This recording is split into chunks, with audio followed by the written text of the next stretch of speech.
el gobierno, pero en particular el Ministerio de Economía y Finanzas, ha aprobado o ha sacado adelante el llamado shock desregulatorio del que venía hablando el ministro Salardi y del que venían hablando también los distintos representantes de algunos gremios empresariales e industriales que, por supuesto, alentaban esta medida y dialogaban para hacer sus sugerencias y sus pedidos al respecto. Son, entendemos, este primer paquete, 402 medidas, 42 de promoción de inversiones, eso hay que mirarlo con lupa, y 186 de barreras burocráticas, optimización de procedimiento administrativo, 53, optimización de plazos, 26, fortalecimiento institucional, 21, mejora en aspectos de fiscalización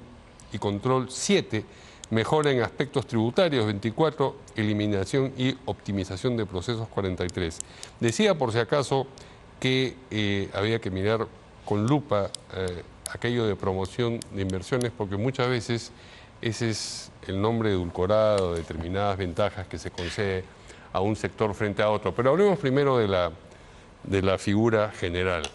¿Es en efecto un avance importante lo que se ha producido? Sí, en general en todos los países la burocracia siempre crece, ¿no? De vez en cuando hay que podar. Claro, y después vuelve a crecer. Sí, y hay que seguir podando, porque la razón de ser del burócrata es controlar, ¿no? En el límite controlarlo todo, ¿no? Sí. Pero justamente la parte de la sociedad privada, la sociedad civil, el sector privado, se defiende de eso, es un juego regulatorio permanente, ¿no? Así la historia de los estados modernos.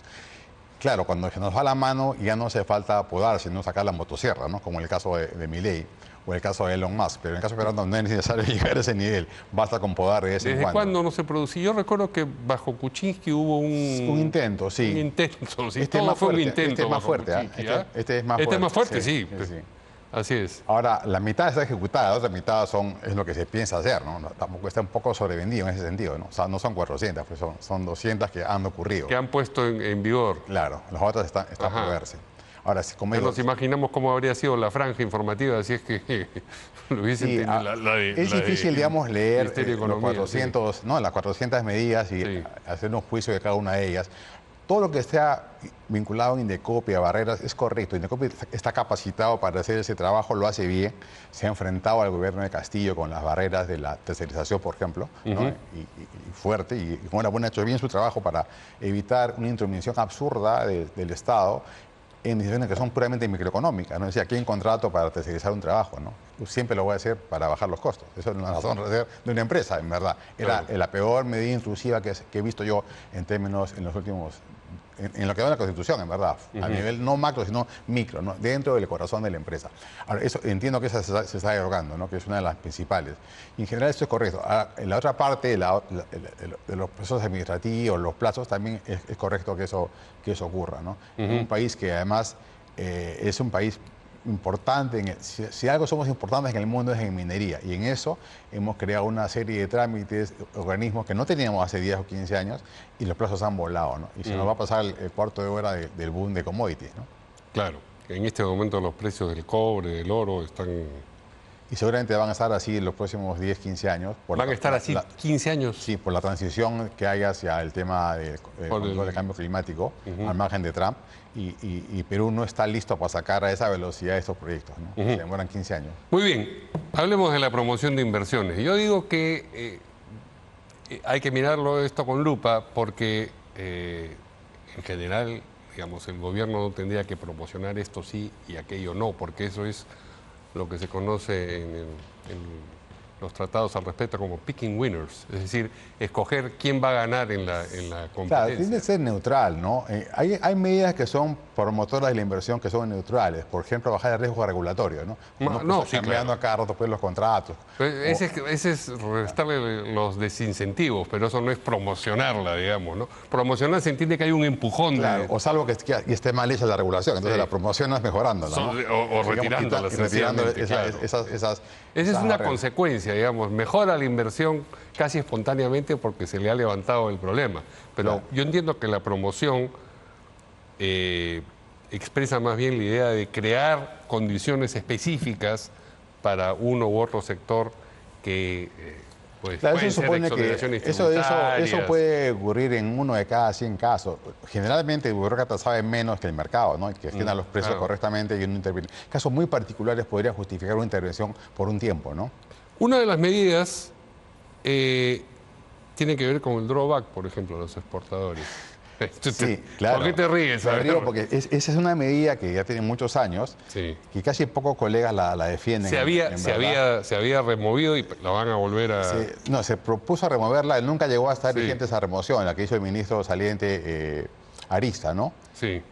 La van a extender, la extensión del bola. Un poco, se ha pervertido un poco ese uso, ¿no? Originalmente era para uno que se atreve a exportar, ok, te devuelvo el drawback un tiempo, y para empresas, para exportaciones menores. Hoy día, gran parte de los exportadores medianos reciben eso como un subsidio al accionista, claro, ¿no? Entonces, si tú... Yo no hablo de eliminar el drawback, pero se puede optimizar en el sentido siguiente. Si tú, en los últimos 3 años, de manera consistente, se puede mostrar, están los datos de la SUNAT, ¿no? La mitad de las utilidades pues, son subsidios, hay un problema, ¿no? O sea, no eres un gran exportador, no mereces estar ahí en ese mundo. En cambio, podríamos restringirlo a la primera vez, ¿no? Una de las medidas que se coloca bajo el paraguas del nombre promoción de las inversiones. Sí, está sobrevendido. No se ajusta a la descripción que está sobrevendido, pero yo insisto que el drawback es... En el margen es perfectible, ¿ah? Puede dejarlo donde está para los que efectivamente muestran pues, que no te hace cosquillas con el tema de las utilidades y quitarlo para aquellas que no lo merecen, ¿no? O sea, tiene que ser mejor pensado. Hoy es un subsidio ciego, ¿no? a las compañías, ¿no? Pero la sola idea del subsidio, ¿por qué tendría el Estado que subsidiar determinadas actividades económicas? Porque le parece que son importantes, digamos, ¿no? Y son actividades privadas. Sí, es verdad, pero hay casos particulares donde el mercado no asigna bien los precios, ¿no? Pero son cosas menores, pues se podría discutir, pero no es un tema general, efectivamente. ¿Qué cosa es asignar bien los precios? No, por ejemplo, un sector nuevo que merece, digamos, cierto apoyo estatal al inicio y después retirarlo, ¿no? ¿Por qué merecería el apoyo estatal? Porque hay externalidades que el precio de día no lo rescatan. Claro, ¿no? Pero eso, precisamente el precio debería ser una indicación de que no hay que dedicarse a esto. Claro, es que cuando hay externalidades, técnicamente, digamos, el precio no refleja el costo. Por ejemplo, el tabaco, ¿no? Sí. Entonces se pone un impuesto porque el precio no refleja el daño que haga un tercero, porque, o las bebidas alcohólicas, o el diésel, ¿no es cierto? Si yo dejo libre el diésel, puede ser más barato que la gasolina del 95, pero el diésel contamina. Entonces, ese le pongo un impuesto. La misma teoría para poner impuestos se puede usar para poner subsidios, ¿no? Cuando hay algo positivo. Pero digo, son casos particulares, ¿ah? La generalidad más bien no está por el lado de dejar libre y ser neutrales, ¿no? La restitución de la promoción agraria, por ejemplo, desde que se levantó esta medida con Sagasti, ¿no es cierto? El sector agrario ha seguido creciendo y probablemente más importantemente de lo que le hacía antes, pero están demandando que se les restituya una serie de ventajas que no tienen otros sectores, ¿no? Sí, ahí tienen un punto, el salario beta, más bien algo que solamente tienen ellos. Es decir, el mínimo es el mínimo en todos los sectores, pero en el agro es mayor, ¿no? Se llama el salario beta. Eso sí es una intromisión absurda del Estado, ¿eh? Claro, ahí debería retirarse. Así es, sí. Pero la ley agraria suponía varias cosas más, entiendo. Sí, el tema impositivo, ¿no? Sí, es un sector rentable, le ha ido bien y efectivamente con el tiempo tendría que igualarse a cualquier tasa de cualquier otro sector, ¿no? Al inicio fue parte de un paquete, TLCs, nuevas irrigaciones, una ventaja tributaria importante, ha provocado un boom, es un sector muy rentable que está creciendo muy rápido y va a seguir creciendo a esa velocidad seguramente cuando hay más irrigaciones, entonces ya no requiere ese apoyo inicial que puede haber sido importante en su momento, ¿no?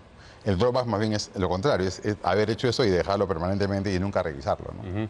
Hay espacio para mejora sin duda, ¿no? No, pero digo, he sacado estos dos ejemplos que son los que mejor ilustran esta idea de que bajo la noción de promoción de inversiones hay concesión de ventajas. Y no siempre amparadas en los argumentos de vamos a compensar las externalidades. Hay que defender siempre la economía de mercado, la Constitución y a veces cuando tocas intereses privados hay que hablar, ¿no? Claramente. Y, digamos, cuando se reúnen con toda libertad los representantes de gremios con el gobierno, pues este tipo de cosas florecen, ¿no? Hacen desayunos de trabajo y dicen, oye, ¿qué tal? Sí, pero hay ministros más fuertes que otros, ¿no? Hay ministros más fuertes que han defendido el espíritu de la Constitución y la economía de mercado. ¿Salardi te parece uno de esos ministros? Bueno, hasta ahora no he visto más cosas positivas que negativas, ¿no? Todo el empuje que ha dado él a las APPs es notable realmente. Su trabajo previo en preinversión es importante. Si bien es cierto, también rescata el hecho de que el gobierno dure más, ¿no? Porque son proyectos que ya venían con el tiempo madurándose en proinversión, sí, y no salían a la luz porque hemos tenido pues 6 presidentes entre el 2019 y el 2022, ¿no? Entonces, es imposible en ese contexto adjudicar algo. Un efecto colateral importante de que Boluarte esté durando lo que está durando ha permitido este espacio de promoción de APPs, ¿no? Que es importante y seguramente se va a mantener. Esa es la parte muy positiva del actual ministro. La parte que uno podría discutir es el tema de estos subsidios, ¿no? Y a propósito de Petroperú y Perupetro, ¿qué te parece su desempeño? Bueno, ese es el gran engaño, una captura de los trabajadores, de los gerentes, en verdad, ¿no? De Petroperú, que le han mentido a sus propios directores desde hace mucho tiempo y han generado pues un monstruo que solamente destruye valor. Ya, pero digamos, Salardi dice, por un lado no le vamos a dar ni un sol, después cuando se producen los cambios en Perú Petro, dice, no, están exagerando, ¿no? Bueno, es una manera de darle un sol, ¿no? Lo que pasa que no es no solamente eso, sino es una manera de acomodarse políticamente a aquello que va en contra de los principios que supuestamente él suscribe. Porque si terminan, como parece que ocurrirá, concediéndole los pozos a... Claro, a ver, una cosa es no darle girar un cheque de $1.000 millones, claro, toma Petroperú, o sea, ¿sabes qué? Te doy esa concesión y hazla tú, que no la haga un privado, que la haces tú y de ahí sacas la plata, ¿no? Sí. Es una manera indirecta de dar dinero, al final es fungible, ¿no? Por eso, preguntaba por la performance de Salardi en ese terreno. Sí, mire, en ese puesto hay que saber conceder y avanzar, ¿no? Es imposible que un ministro en estado puro pueda hacer lo que le dice la ciencia económica. Hay balances de poder, ¿no? Y quizás si él se pone duro en eso, no está en ese puesto. Entonces, así es la vía en nuestros países, ¿no? Such is life in the tropics y tiene que, así es, o sea, apechugar. Mientras que en el promedio avance como está avanzando, enhorabuena, ¿no? Bien. O sea, a ver, tienes un presidente que tiene 4% de aprobación, no tiene congresistas y hasta podría estar vacado en los próximos meses. Entonces es una fragilidad mayúscula, no se le puede pedir a un ministro de Economía, digamos, que salirse de ese contexto general, ¿no? Precisamente cuando quien ejerce la presidencia no tiene la fuerza política para impulsar las ideas que adhiere, es cuando más se puede pulsar con ese líder o con esa líder, ¿no? Sí, claro, claro. Entonces, quieres una persona ahí que diga no. Bien, mencionabas fuera de cámaras, pero esto viene muy a cuento, que mañana es el día D en lo que corresponde a los aranceles que impondrá Donald Trump y en consecuencia Estados Unidos a las importaciones que recibe de muchos lugares, entre ellos el Perú. A ver, efectivamente él tiene una teoría peregrina, en verdad, de que cuando un país tiene déficit comercial con otro, ese otro se aprovecha de ti, ¿no? Lo cual obviamente no es cierto. La economía te muestra que eso no es cierto desde hace unos 250 años, ¿no? La teoría de comercio internacional. Y él piensa que está equivocado profundamente en eso, pero, digamos, tiene una base política que lo ha llevado a plantear eso, ¿no? A diferencia de otros países que se abren y tienen programas de apoyo social, Estados Unidos se habló de la globalización y no apoyó a los perdedores, ¿no? Porque es un país liberal. Y eso se ha votado ahora por Trump, ¿no? Y la política, por supuesto, va a ser más negativa para ellos. ¿Eso va a generar inflación en Estados Unidos? A ver, poner aranceles de la manera que él está pretendiendo hacer a sus socios principales, que son la Unión Europea, México, Canadá y China, de 25%, sin duda es un choque hacia el alza en los precios y el menor crecimiento. Y lo acaba de reconocer el FED hace una semana, cuando saca sus pronósticos cada cierto tiempo. Está bajando 4 décimos el crecimiento de los próximos cuatro trimestres y la inflación sube 3 décimos. Eso es para comenzar. O sea, esto ya está hoy día ocurriendo antes que ocurra mañana. Todavía no subió ningún precio. Así es, pero ya dice, oye, en verdad la economía va a crecer menos de lo que pensamos y la inflación va a ser más de la que pensamos. Ese es el inicio. Si realmente se ejecuta con la manera como se está pensando, efectivamente podremos estar al inicio de una recesión en Estados Unidos, ¿no? ¿Al inicio tan serio como eso? Sí. Y ahí habrá que ver la popularidad del presidente. y sobre todo en sus bases políticas, porque como sube el IPC y la canasta, se ha calculado que más o menos son $1.200 al año de mayor costo de la canasta, o sea, $100 mensuales a una persona que gana 2.000, y eso es parte de su consumo libre, ¿no? Digamos, sí. su consumo, digamos, de lo que le resta sin pagando la hipoteca del colegio, ¿no? Entonces, eso sí afecta a su base popular, ¿no? Y es regresiva, en verdad.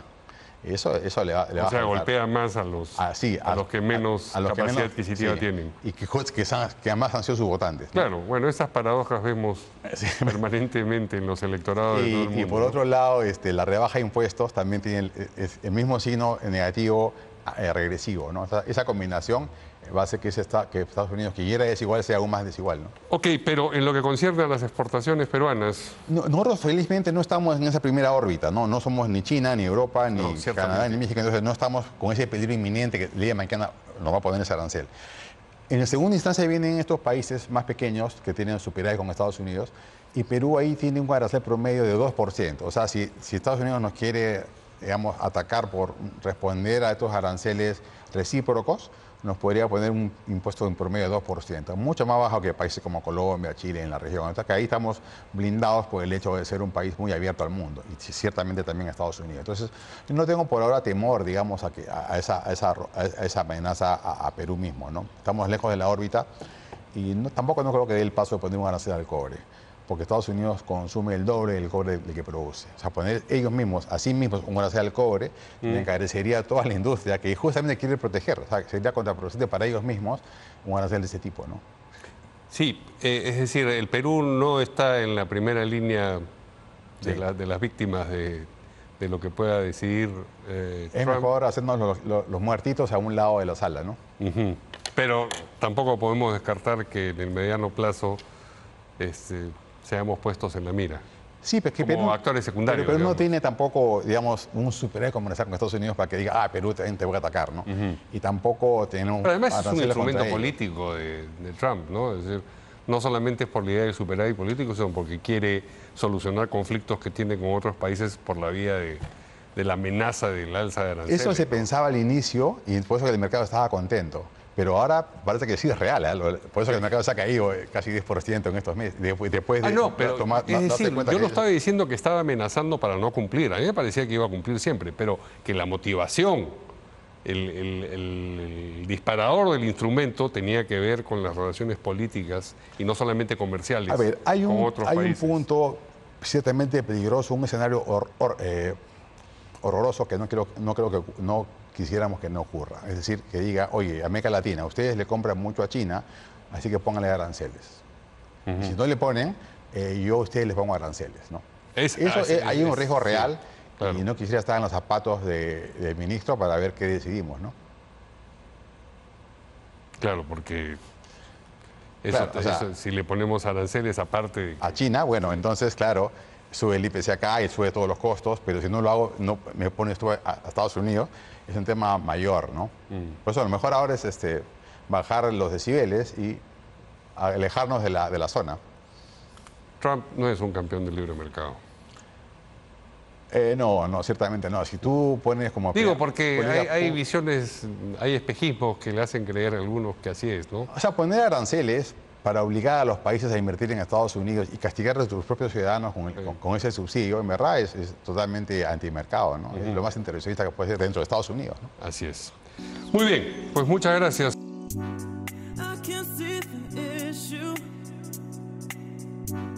Yeah, believe me, I need to keep myself alive.